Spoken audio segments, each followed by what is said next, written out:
Hi, welcome to Joe Talk number 21.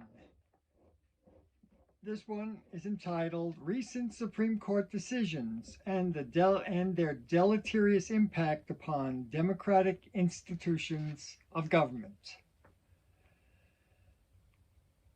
With some few yet important exceptions, the Warren Court, for example, 1953 to 1969, the decisions of the United States Supreme Court over the history of the Republic have echoed the demands of wealth and power and have been supportive of the status quo, especially in regard to preserving the hegemony of the ruling class. A striking example of this was the Supreme Court decisions during the so-called Progressive Era, 1896 to 1916, that repeatedly undermined workers' rights during a time when workers were terribly exploited, as the nation was shifting from an agricultural-based society to an industrialized one. This period was noteworthy for widespread social activism and political reform. Recent rulings by the United States Supreme Court, especially by the court's composition with a majority of conservative right-wing appointed justices, clearly show a disturbing trend towards a more repressive and decidedly less democratic republic. The focus in this talk will be on decisions made by majority conservative justices regarding the issues of gun control, voting rights, and campaign finance that have seriously jeopardized public safety, endangered equal access to all U.S. citizens to the polls, and ensure the unfettered and unregulated access of wealth and affluence to seats of government. Gun control. In District of Columbia versus Heller, 2008, the decision by the court was narrow in its application by affirming an individual right to keep handguns in the home for self-defense. Justice Scalia, writing the majority opinion, emphasized that, and I quote, "The right secured by the Second Amendment is not unlimited. It is not a right to keep and carry any weapon whatsoever in any manner whatsoever and for whatever purpose." End of quote. However, the fact that the Second Amendment to the Constitution was used to justify this decision laid the groundwork for the decisions that were to follow.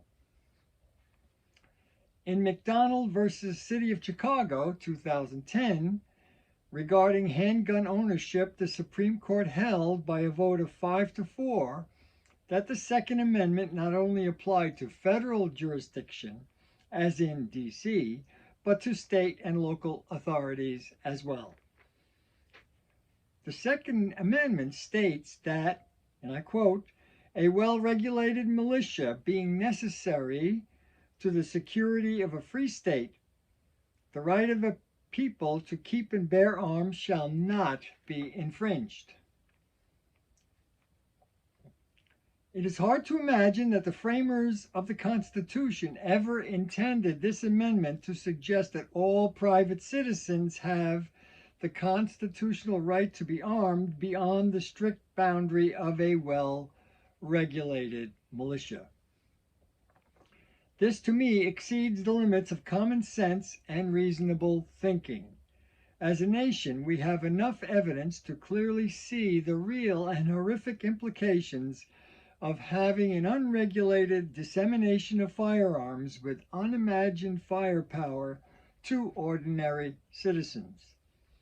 This problem has been further compounded by the reality that much of the armaments possessed by the general population are military-style weapons designed to kill with astounding accuracy and precision.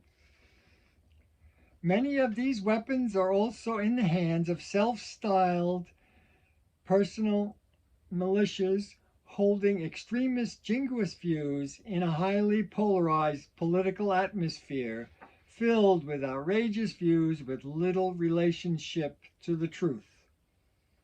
The overall situation does not bode well for the future. The Supreme Court rarely recognizes its responsibility regarding the impact of its decisions. The Supreme Court seems oblivious to the fact that a majority of Americans would like to see further efforts to expand gun control. Yet, in spite of these realities, the court continues to be willing to hear cases that may further erode the nation's ability to control the tragic outcomes that are a direct result of the wholesale ownership of weapons. Voting rights. On June 25, 2013, in the case of Shelby County versus Holder, 570 U.S. 529, 2013, the United States Supreme Court held that it is, and I quote, unconstitutional to use the coverage formula in Section 4B of the Voting Rights Act to determine which jurisdictions are subject to the preclearance requirement of Section 5 of the Voting Rights Act. End of quote. The tragic and immediate impact of this decision was to essentially neutralize the Voting Rights Act of 1965. The rationale of this court was that the social and political conditions that existed in 1965 were no longer extant, and that the need for such provisions were no longer necessary. Almost immediately following the decision, many states under Republican Party control, especially in the South, began crafting legislation designed to limit access of minorities to the polls.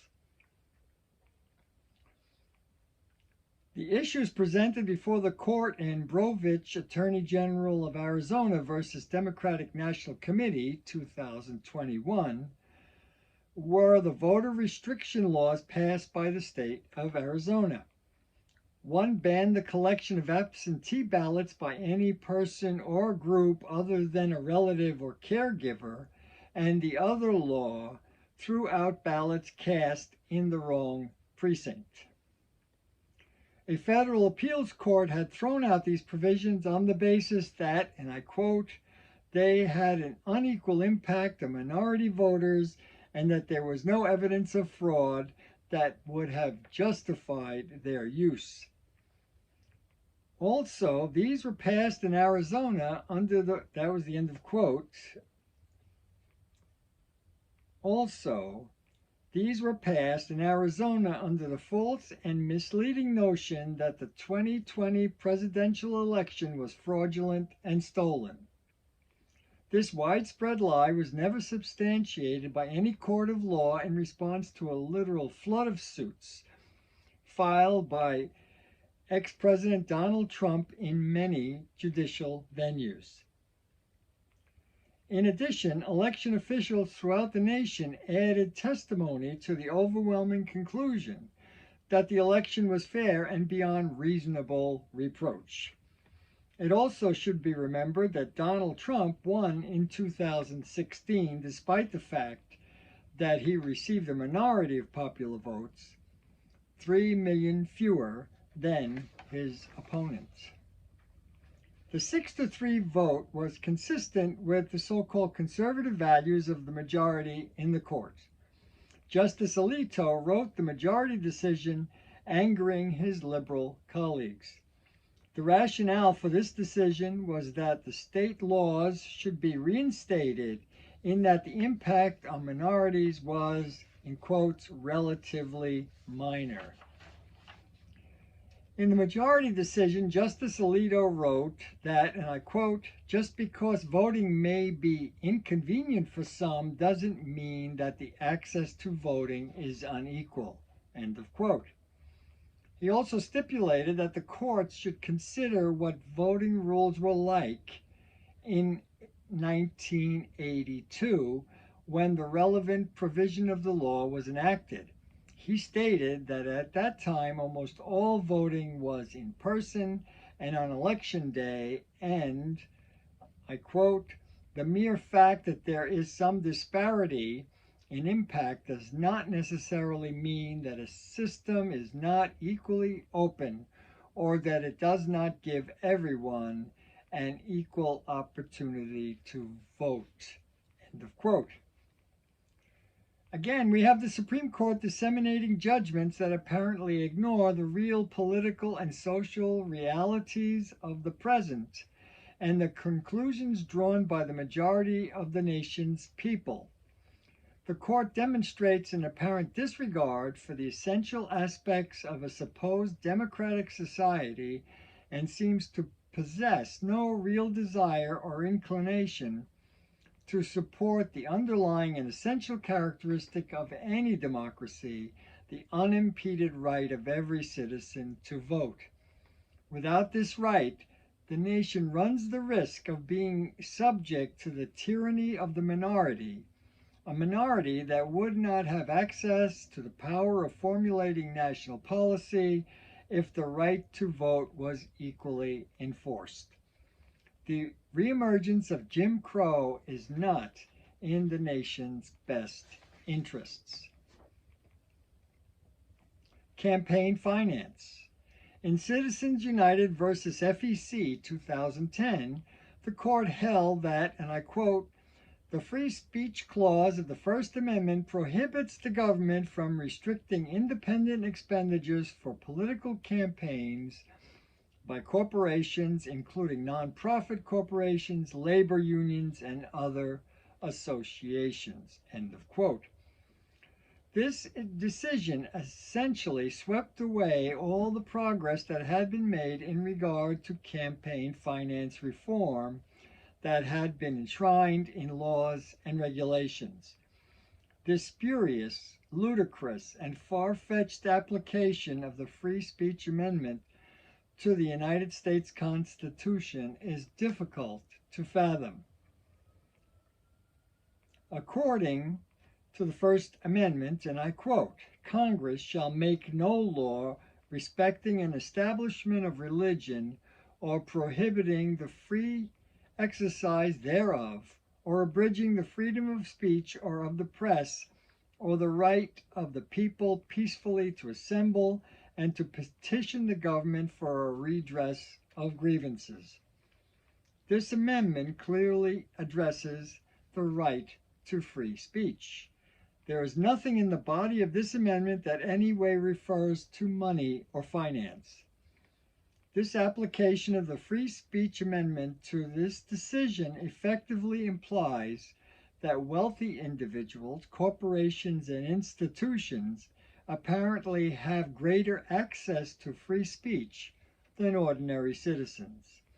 It also establishes, promotes, and encourages the effective control of the nation's political infrastructure by the country's moneyed interests.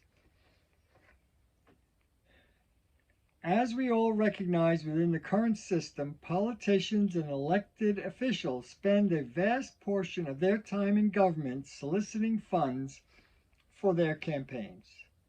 They inevitably become beholden to wealth and power, often at the expense of the common good. The evidence of this relationship is readily apparent. It also explains how legislation on many levels of government are crafted with the assistance of lobbyists who represent those who can enrich or impoverish politicians who do their bidding or who defy their interests.